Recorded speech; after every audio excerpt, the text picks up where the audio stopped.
que somos una empresa que tiene una fábrica que abastece a todo el país desde la misma fábrica. Piensen en el ejemplo que a ustedes se les ocurra. Y que esa fábrica obviamente está instalada en alguna provincia, y si está instalada en alguna provincia, está instalada en algún municipio. ¿No? Si la fábrica produce, no sé, pilas, tengo una pila en la mano, produce pilas para todo el país, y el municipio me quiere cobrar la tasa de seguridad e higiene, que es un porcentaje sobre las ventas. ¿No? No sé, el 1%, supongamos, el 1% de mi facturación. ¿No? El 1% de todas las pilas que se fabrican en el país es un número muy importante. Y la doctrina vigente en Argentina dice que si me estás cobrando la tasa de seguridad e higiene, el valor que yo tengo que pagar de impuesto tiene que estar en relación con el servicio que me prestas, el municipio. ¿Y cuánto vale el servicio de seguridad e higiene? Y vale según el costo del servicio prestado. ¿Cuál es el costo del servicio de seguridad e higiene? Viene un inspector a la planta y verifica que se cumplan todas las normativas de seguridad e higiene. Obviamente ese costo es ínfimo comparado con el 1% de la facturación de todas las pilas que se venden en el país. ¿Se entiende el ejemplo?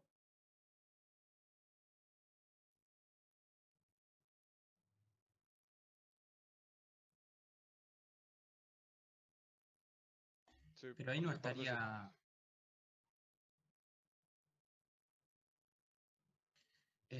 ahí no estaría en relación con el costo prestado, del servicio prestado. Bueno, ese es el punto. Ese es el punto. ¿Quién estaba hablando porque no estaba viendo? Yo, Elías. Elías, ese es el punto. Supongamos que supongamos que queremos aplicar el principio del beneficio. ¿Qué dice el principio del beneficio? ¿Que el impuesto se cobra en función del costo del servicio o en función del valor del servicio?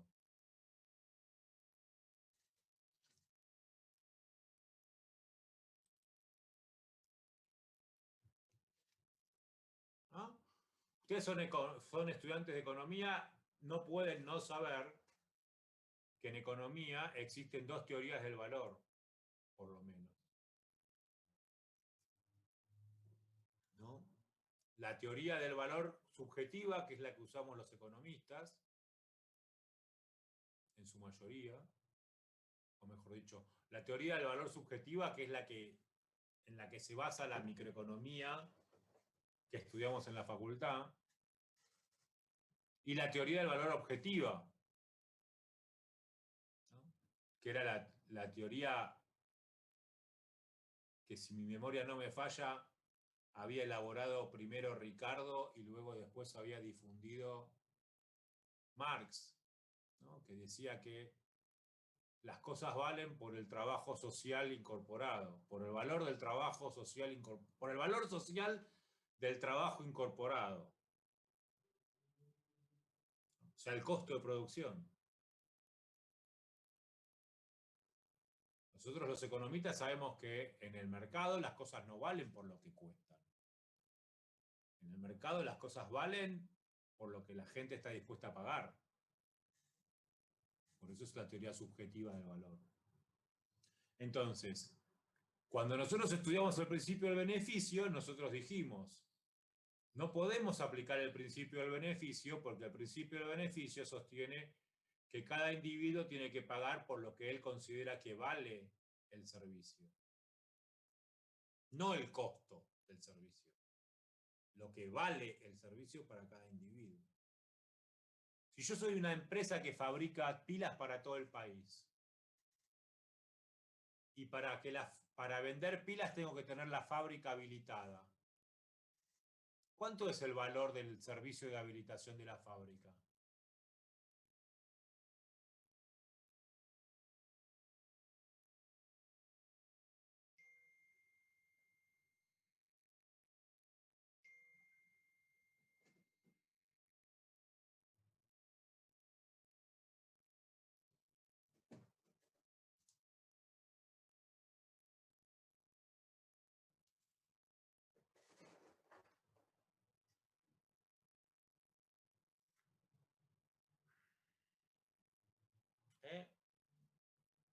Si yo tengo una empresa y necesito tener una habilitación para vender, ¿cuánto vale la habilitación para mí?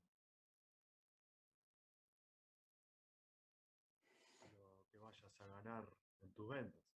Obvio. No es el costo del inspector que me viene a habilitar. Pero bueno. A mí me gusta hacer el chiste, el marxismo está mucho más presente en la sociedad argentina que lo que nosotros creemos.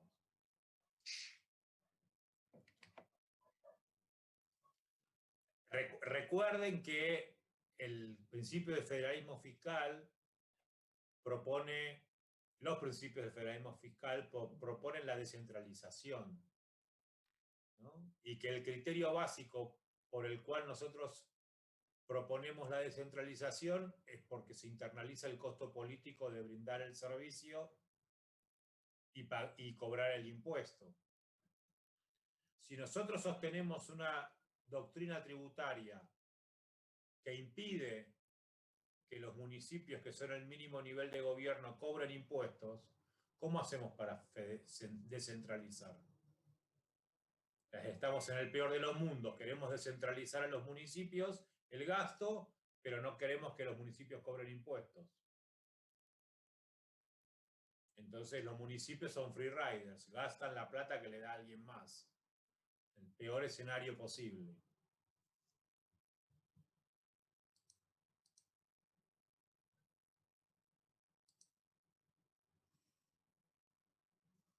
Bien, para divertirnos un rato,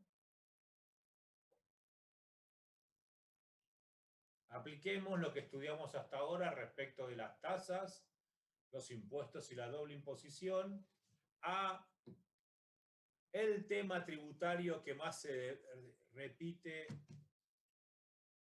en los medios argentinos.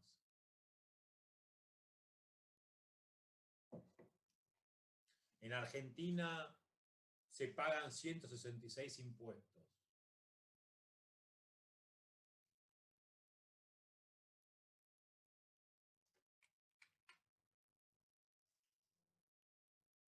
Miren,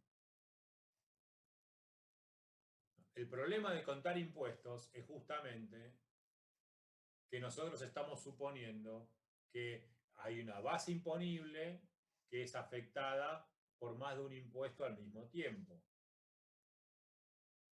¿no? Si estamos en una estructura de un país federal, cuanto más jurisdicciones exista en un país federal, más impuestos va a haber.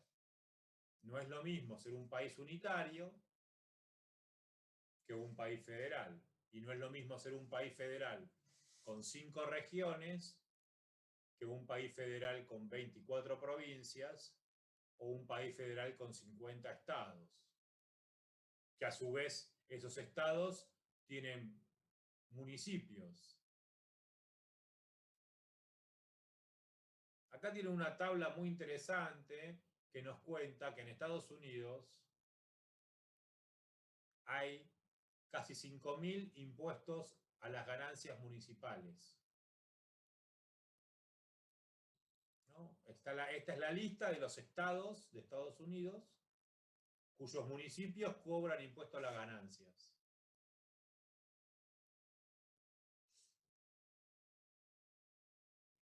¿De qué sirve contar esos 4.964 impuestos? ¿Quién va a pagar 4.964 veces el impuesto a las ganancias de Estados Unidos? Tiene que ser una empresa que tenga actividad en todos los municipios de todos esos estados.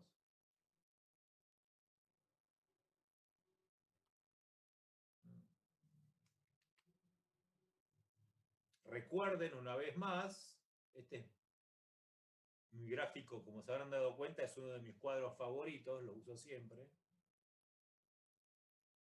Con lo que dije hace un rato, cuando estamos en un país federal, los países federales tienen concurrencia de fuentes. Si tienen concurrencia de fuentes, van a tener más impuestos. Mejor dicho, van a repetir los impuestos, porque esa es la concurrencia.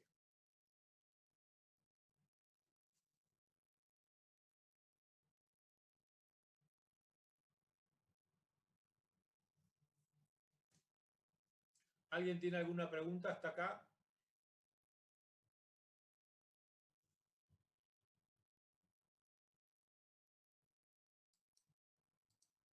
Ok, pues entonces, fantástico porque tenemos tiempo para avanzar con el segundo PowerPoint.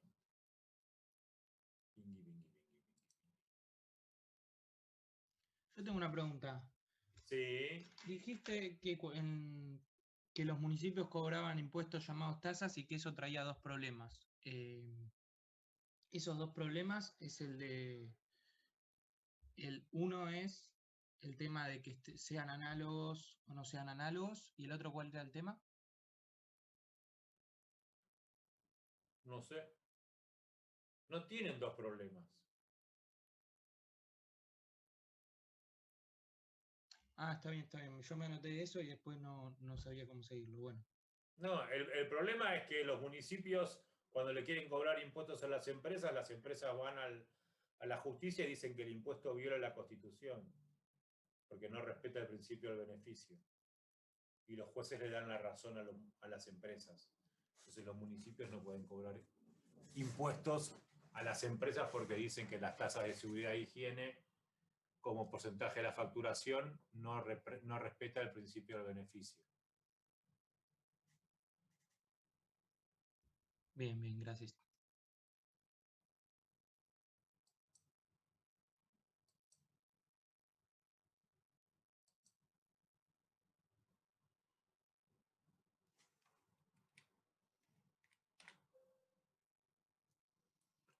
Esperen que tengo el volumen muy alto y me estoy quedando sordo.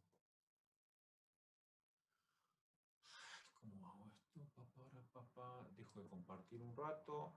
Voy acá. Ah, no, con F. Así. No, tampoco. ¿Cómo? Y así. Ahí está. Ahí. Ahora sí. Bueno, si nadie tiene preguntas, pasamos al segundo tema que nos convoca. Pingui. Pingui.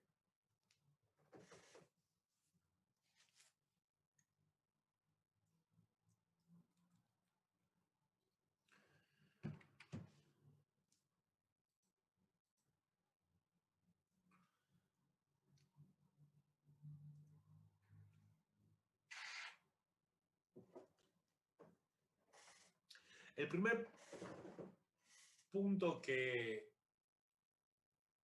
me interesa charlar con ustedes es el problema que surge, el problema de moral hazard que surge en Argentina, donde la elaboración del presupuesto está completamente centralizada en el Poder Ejecutivo, ¿no? Como ustedes deben saber, la Ley de Administración Financiera es la ley que fija el proceso presupuestario, que asigna la responsabilidad de la elaboración del presupuesto al Ministerio de Economía, dentro del Ministerio de Economía a la Secretaría de Hacienda, y la ley tiene un cronograma que se debe respetar. Ese cronograma fija como inicio del proceso de elaboración del presupuesto el 30 de junio y tiene una fecha clave que es el 15 de septiembre. El 15 de septiembre el Poder Ejecutivo debe enviar al Congreso el proyecto de presupuesto del año que viene. Y obviamente la tercera fecha clave es la que dice que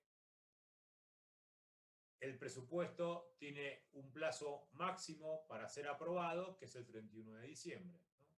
El presupuesto del 2022 tiene que ser aprobado antes del 31 de diciembre del 2021.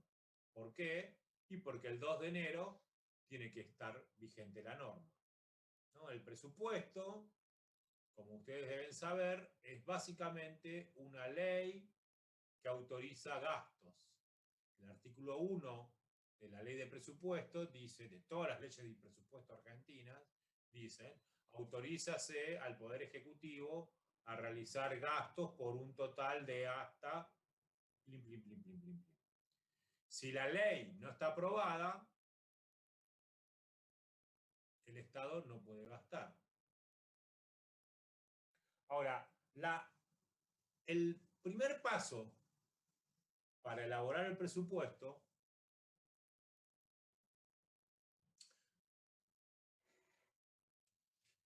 es definir cuál va a ser el tamaño de la torta que se va a repartir. Cuánto se va a recaudar y cuánto se va a gastar. Esa definición del nivel de gastos del artículo 1 del presupuesto y del nivel de recursos del artículo 2 del presupuesto dependen críticamente de dos variables o de dos conjuntos de variables. Un conjunto de variables son las estimaciones macroeconómicas que permiten a los economistas calcular cuánto va a ser la recaudación, ¿no? Si yo tengo un buen modelo de estimación de la dinámica de las variables, de las principales variables económicas de la economía, valga la redundancia, puedo calcular cuánto se va a recaudar de IVA, cuánto se va a recaudar de ganancias, cuánto se va a recaudar de cargas sociales, cuánto se va a recaudar de retenciones. Con eso puedo estimar cuánto va a ser la recaudación. Y una vez que sé cuánto va a ser la recaudación, viene el segundo conjunto de decisiones o de variables, valga la redundancia, que es la decisión política que toma el Poder Ejecutivo de decir, bueno, ¿voy a tener superávit o voy a tener déficit? Y a partir de ahí tenemos definido el nivel de gasto, o estimado, mejor dicho, proyectado, el nivel de gasto, el nivel de ingresos y el resultado financiero. El problema de comportamiento oportunista que aparece es el efecto que tiene las estimaciones macroeconómicas presupuestarias sobre las expectativas.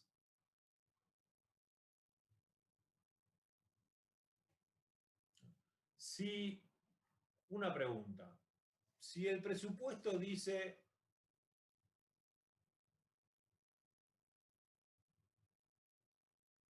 que en el 2021 vamos a crecer 5,5 puntos de producto, ¿alguno de ustedes apostaría que la economía va a crecer 7 puntos de producto?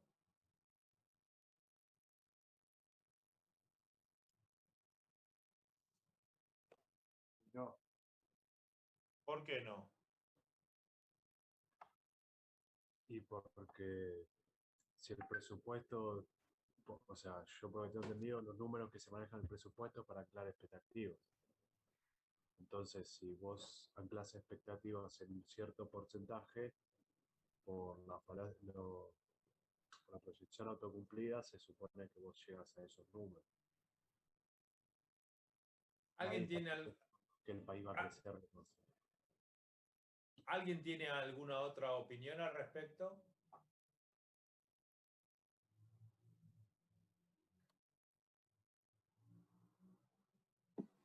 Yo, Ricardo, te quería hacer una pregunta, capaz un poco tonta.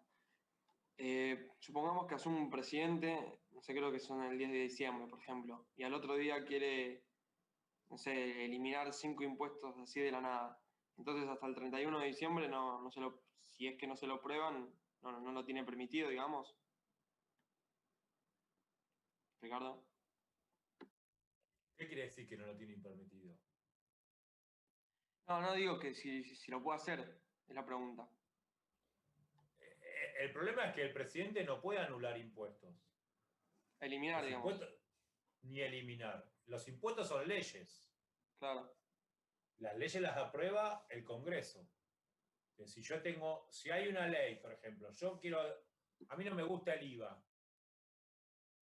Yo quiero eliminar el IVA, lo que necesito es que el Congreso saque una ley derogando la ley de IVA.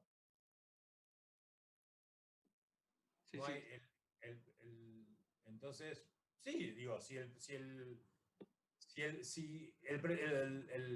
llama? El presidente asume, el nuevo gobierno asume el 10 de diciembre. Si el 10 de diciembre tiene los votos en el Congreso para sacar las leyes que quiere, no tiene ningún problema. Listo, listo. Buenísimo. Gracias. El problema es si tiene las leyes, si tiene los votos. Si tiene Claro. los votos. Es más, digo, no, no sé si era si entiendo bien la pregunta, pero suponete que creo que pasó en algún año, ahora ya no me acuerdo en cuál, pero suponete que el gobierno, hay elecciones, ¿no? Este año hay elecciones presidenciales. Entonces el gobierno que está, el partido que está en ejercicio del poder, manda el proyecto de presupuesto al Congreso. Lo aprueban antes del 10 de diciembre. Ese año hay elecciones, el 10 de diciembre asume una nueva mayoría y esa nueva mayoría no está de acuerdo con lo que dice el presupuesto. Lo cambian, tranquilamente. Si tienen los Bueno, algo votos, similar de 2019 a 2020, que estuvimos en 2020 con un presupuesto de prórroga, y además que salió, por ejemplo, el Ministerio de Mujeres, y se dieron varias modificaciones tras el nuevo gobierno. Varias de esas modificaciones se hicieron después en la DA, en la decisión administrativa, que eso se hace posteriormente en los primeros meses del ejercicio. sí. También un manejo estratégico puede ser al revés de lo que decían al principio, es decir, yo digo que voy a tener un ingreso de 100.000 millones por tal cosa porque la inflación es del 20%, después la inflación es del 35%, los ingresos al final terminan siendo mayores en pesos, entonces como es un ingreso extra, el Poder Ejecutivo después lo puede manejar discrecionalmente, ya que es un ingreso que está por fuera de lo pronosticado por el presupuesto. De hecho, muchos años me parece que se tiraba el gasto, como que la recaudación iba a ser menos, porque el crecimiento iba a ser menos y la inflación era menos, y después le quedaba hacia mitad de año al presidente una cantidad de dinero libre o sea, que lo puede usar como quiera, porque estaba por fuera de lo que se iba a recaudar en la ley de presupuesto de ese año. A ver, vamos a ser un poco más precisos en el uso del término. El presidente no puede usar los recursos como quiera, eso es mentira. Sí es cierto, de hecho, acá hay un hermoso gráfico que lo muestra, cómo durante los años 90 teníamos proyecciones muy optimistas, ¿no? Este es un gráfico que mira la tasa de crecimiento del producto proyectada en el presupuesto versus la real, ¿no? Entonces, fíjense cómo en los 90 al principio más o menos le pegábamos,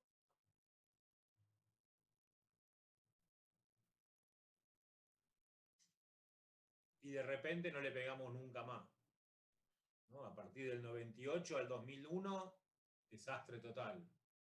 Claro, justamente, 97, 98, 98, 99, ¿no? Los años de recesión, ¿no? El presupuesto decía, vamos a crecer, y no crecíamos. En los años, en la década siguiente se dio el proceso inverso, ¿no? Fíjense, siempre el crecimiento real estuvo por encima de la tasa prevista en el presupuesto. Entonces, vamos por partes. Efectivamente, ningún economista serio que cree que las personas que manejan el Ministerio de Economía son serias, va a ser una apuesta en contra de la proyección macroeconómica del presupuesto. ¿Por qué? Porque si el ministerio está en manos de gente seria, el ministerio tiene muchísimos más recursos humanos para realizar sus estimaciones, ¿no? Tiene un montón de gente trabajando en eso. Entonces, por más genio que yo sea como economista, es muy difícil que yo solo como economista haga un trabajo mejor que el que hace, no sé, un equipo de 500 personas. Me Por parece eso, ¿cómo? que eso es lo que creo que me faltó aclarar, que siempre y cuando vos creas o el equipo económico que haga las estimaciones sea realista, o No, sea, a ver, pero si o vos sea, ves, sea confiable, digo, porque si vos decís, no, mañana Argentina va a crecer 20%, cualquier economista en Argentina tiene un gráfico, debería tener un gráfico hecho como este, ¿eh? Y entonces se da cuenta que no hay que creer en lo que dice el presupuesto, ¿no? Porque fíjate, acá yo estoy señalando la pantalla. Fíjate, acá le erramos fiero. Mirá, chuf, creíamos que íbamos a crecer y empezamos a decrecer y nos fuimos al demonio. Acá al revés.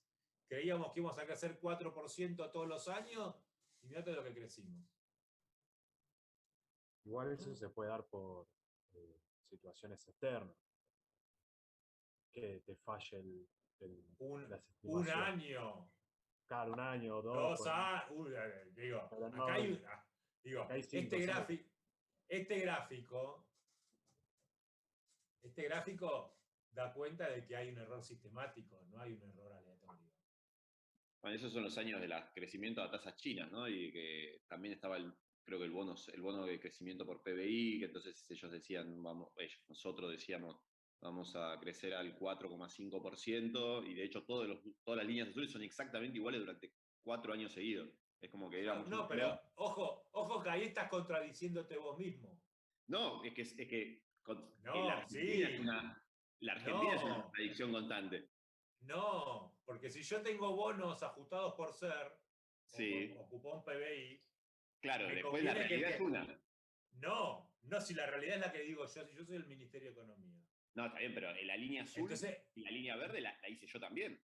por eso mismo, entonces si yo voy a pagar más, cuanto más la economía crece, Claro. ¿para qué voy a decir que crezco más de lo que dice el presupuesto? Repito, a mí lo que me conviene para pagar menos es que la verde y la violeta sean azules, ¿o no? Y sí, bueno, pero ¿viste? una mentira bastante más elaborada. Pero sí, está bien. No, es al revés. O sea, esto lo que te están diciendo es que el número de crecimiento iba por arriba. Cuando Sí, no, lo entiendo, perfecto, sí, tal cual. Es como que, ¿para qué vas a mentir en la mitad de las cosas? Mentir en lo que vas a pagar después. O sea, el cupón PBI no mira el presupuesto. No, tal cual. Totalmente. Entonces, Sí, entiendo perfectamente.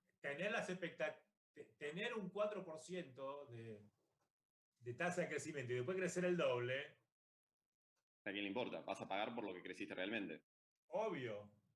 Exactamente. Totalmente.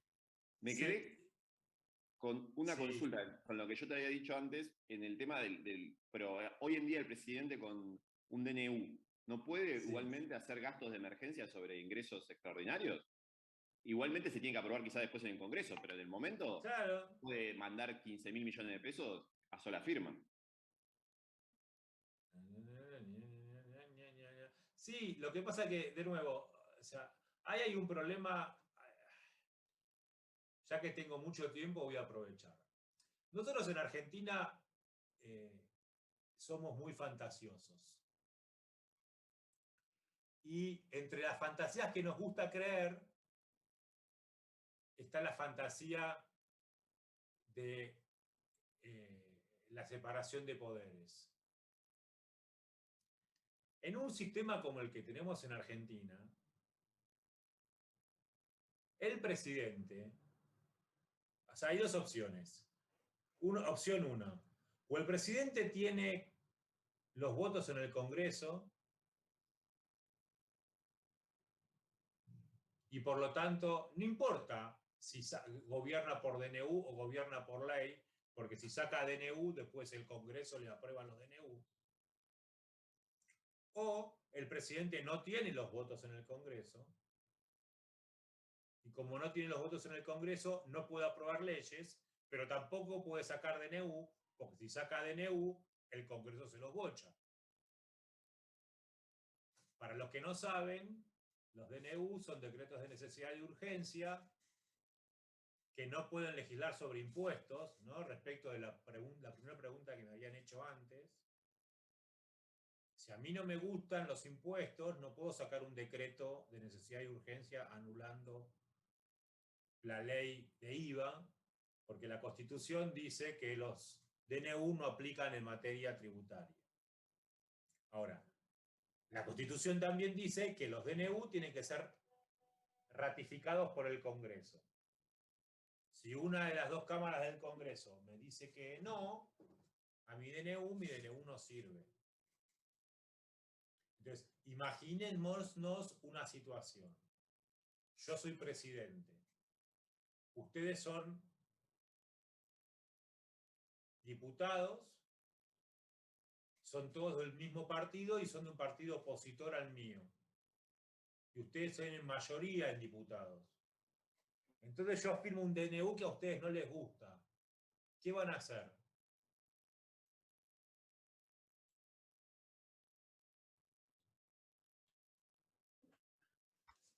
Te lo vetamos. No, porque, claro, no van a, alguien dijo hace un rato, me preguntaron, el presidente puede firmar y disponer, gastar 15 mil millones de pesos. El boletín oficial se publica a las 0 horas del día siguiente. O sea, a las 7 de la mañana ya están los diputados que tienen mayoría en la Cámara y que quieren matar ese DNU juntándose. Diputados a las 7 de la mañana, lo veo difícil, ya arrancando desde ahí. Sí. Que se junten, tienen que tener muchas ganas, muchas. Y sí, y bueno. No, pero entiendo el punto, tal cual. Según las ganas que tengan de bochar el DNU. Si tienen las ganas suficientes de bochar al DNU, se juntan, no te preocupes. O sea, por eso insisto.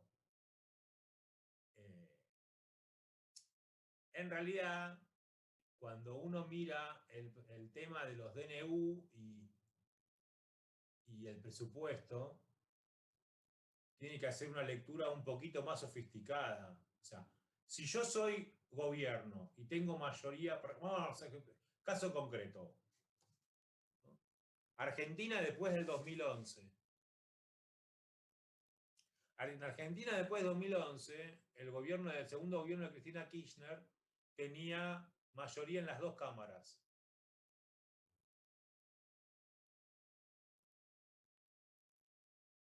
¿Por qué modificaba el presupuesto por DNU y no sacaba leyes si tenía mayoría en las dos cámaras? Simplicidad.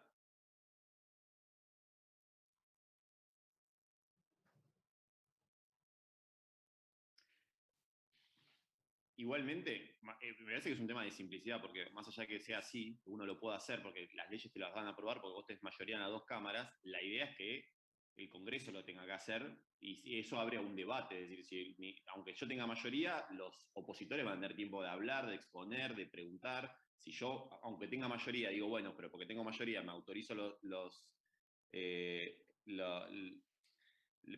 poder hacer DNU como presidente porque me autorizó el Congreso, es como que le saco cada vez más pasos y cada vez simplifico más el sistema. Total, yo tengo mayoría, pero tampoco debería ser así, me imagino. Que lo más sano es que lo vaya por el Congreso y no que yo saque todos los días DNU para modificar el gasto constantemente, aunque el resultado sea el mismo. O pienso yo así.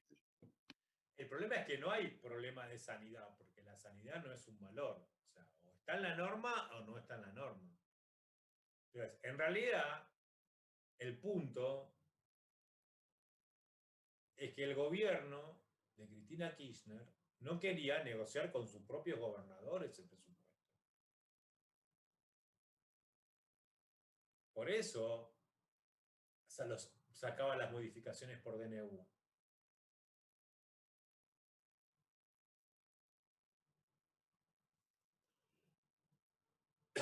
Lo mismo que hizo el gobierno de Macri después.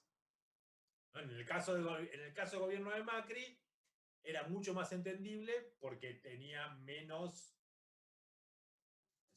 que negociar con los gobernadores del partido contrario.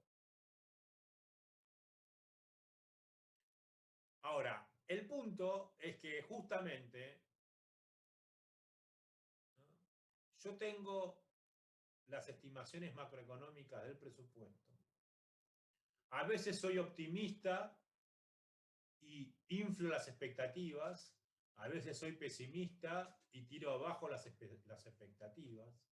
El problema es que cuando yo soy optimista, apruebo un presupuesto que tiene una autorización a gastar. Entonces, miren lo que pasa con las rayitas, ¿no? Cuando soy optimista, tengo déficit. Cuando soy pesimista, tengo superávit, ¿no? Desde el punto de vista de la gestión del presupuesto, yo aprobé el presupuesto y autoricé